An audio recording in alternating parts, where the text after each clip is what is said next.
Меня зовут Барлаков Ибрагим. My name is Айшат Айбазова. Меня зовут Руслан, мне 24 года. Меня зовут Гачева Розат. Меня зовут Тикеева Диана. Меня зовут Лейла Салпагарова. Меня зовут Бияслан Лепшоков. Меня зовут Заур Лайпанов. Я окончил Ставропольский государственный медицинский университет, факультет лечебное дело. I'm the North Caucasus Federal University graduate.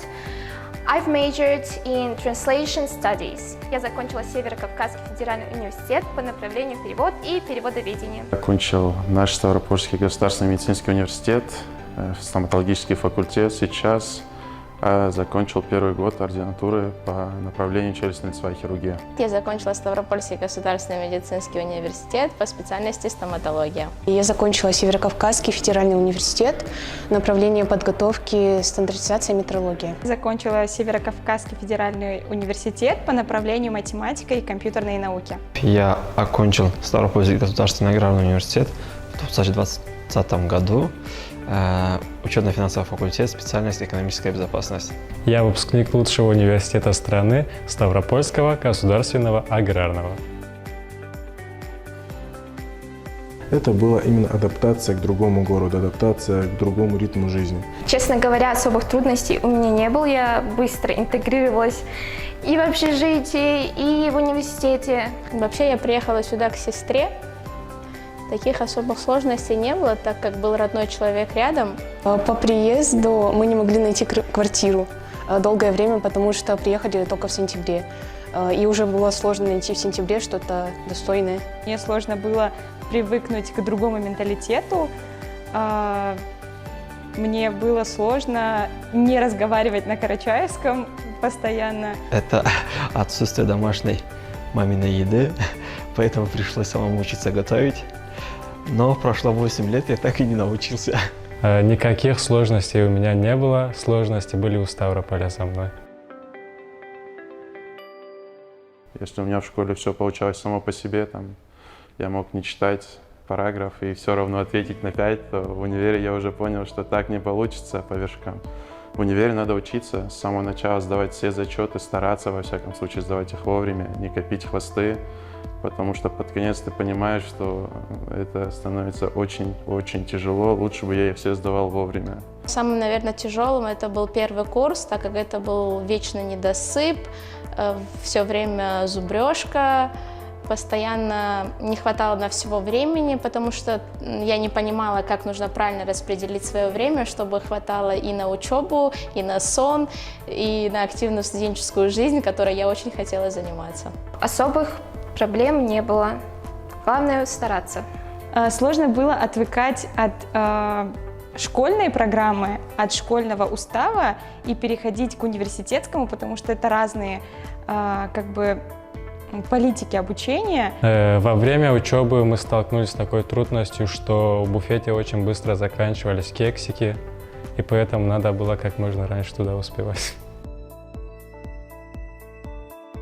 Бессонные ночи, бесконечно прочитанные книги, миллионы страниц, миллионы картинок, трупы, которые лежали передо мной.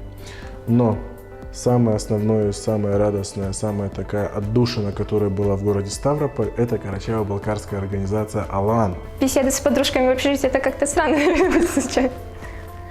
Больше всего мне запомнились мероприятия от «Алан Ставрополь». Там очень весело, познавательно и интересно. Я познакомилась с большим количеством людей. Последние месяцы моего обучения я очень плакала, потому что я должна была, грубо говоря, оставить этих людей и уйти, так сказать, в взрослую жизнь. Запомнились мероприятия, которые проводили сами студенты. На них можно было увидеть талантливых, перспективных людей и познакомиться для дальнейшего сотрудничества. В студенчестве мне больше всего запомнились сессии, конечно же, неоднократные. И, конечно же, моя жизнь среди активистов «Алана». Самой учебе нужно всегда уделять больше всего внимания. И кроме учебы очень важно следить за своим поведением. Нужно действительно гореть тем, чем ты занимаешься, стараться на том поприще, которое ты уже для себя выбрал. Всему. Читать больше и изучать не только то, что дает сам университет, но и дома заниматься. Внимание больше всего нужно уделять дедлайнам, которые нам ставят в университете, чтобы, опять же, вовремя все сдавать и не опаздывать с контрольными точками, по которым потом падают баллы. Внимание именно иностранным языкам. И мне кажется, вообще цель первого высшего образования – это понять, чем ты не хочешь заниматься всю оставшуюся жизнь. Ресторан «Кавказ», кафе А650, а также первый ряд в кинотеатре «Салют», где можно полежать и посмотреть свой фильм.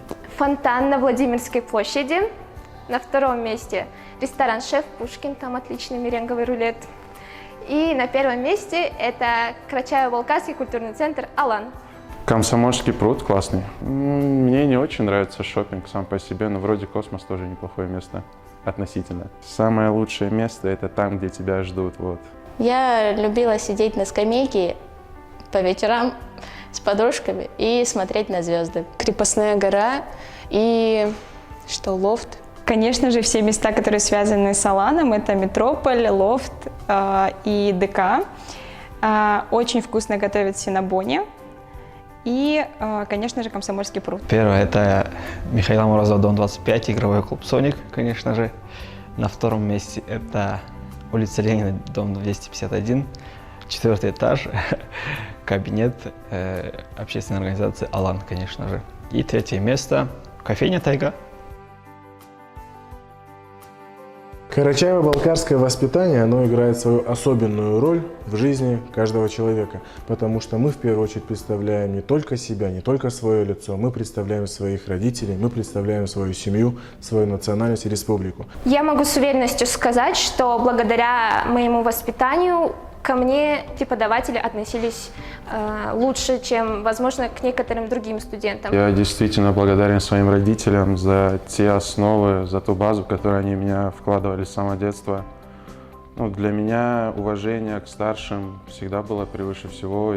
Карачаево-Балкарское воспитание мне помогает в том, что я, например, когда в университете я вижу преподавателей, я обязательно встаю с места. Они этому сначала удивлялись, а потом, наоборот, начали поощрять, когда видели, что только мы встаем, а остальные как бы даже не замечают преподавателей. Кальянные, бары, рестобары и все остальное, все, что разлагает наше воспитание. Только халяль, только поесть, только хорошо. Честно, я в этих местах не была сама, но я могу с точностью сказать, что лучше не ходить по всяким клубам, кальянным. И лучше вообще в это время, когда там обычно ходят ночью, лучше в это время дома сидеть. Сбербанк, не ходить туда работать. В те места, куда бы ты ни хотел, чтобы ходили твои дети. Не стесняться и стараться вливаться именно в среду, именно в общение с людьми, которые в дальнейшем будут вам друзьями, будут вам подругами, будут вам крепкой опорой и надежной защитой за вашей спиной. И всегда помнить о своем воспитании, всегда следить за своим поведением. Постараться как можно скорее понять, что ритм учебы отличается кардинально от школьного. Понять, что здесь никто не собирается помогать тебе как-то, ставить тебе просто так оценки, как это было в школе, что здесь тебя судят именно по твоим способностям, по твоим знаниям. Учитесь находить подходы к преподавателям, учитесь быть коммуникабельными. Ведь помимо того, что вы будете специалистами своей профессии, университет дает вам возможность стать грамотно подкованным, что немаловажно в вашей будущей жизни.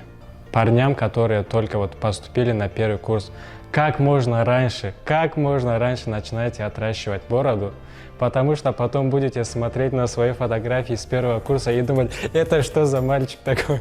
Лучше, если растет, отращивайте. Когда душа тоскует по родине, мы приходили в эту прекрасную, замечательную организацию, где нас всегда радушно встречали, где нас всегда принимали, где нам были рады. И именно здесь вдали от дома мы чувствовали себя как дома, как на родине. Я не самый частый гость Алан Ставрополь.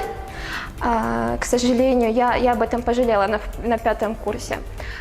Очень часто начала ходить только во 2 семестре 5 курса, и я могу сказать, что предыдущие 4 курса это были потраченным зря временем, потому что я сюда не ходила, честно. Алан Ставрополь, мне на самом деле очень нравились, всегда и нравятся всякие вот эти викторины, встречи с людьми, у которых уже большой багаж жизненного опыта, которые представители твоего народа, у которых были все те же самые вводные в начале их пути, что и у тебя, и они добились успеха.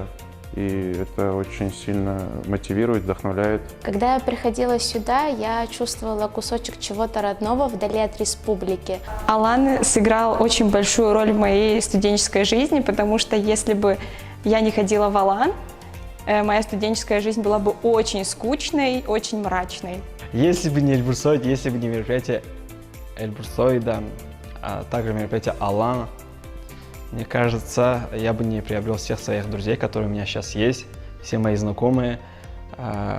Все то, чем я сейчас занимаюсь и чего я сейчас достиг, это благодаря деятельности Эльбурсоида и Алана, конечно же. Вклад культурного центра «Алан» настолько велик, что жизнь разделилась на «до» и «после».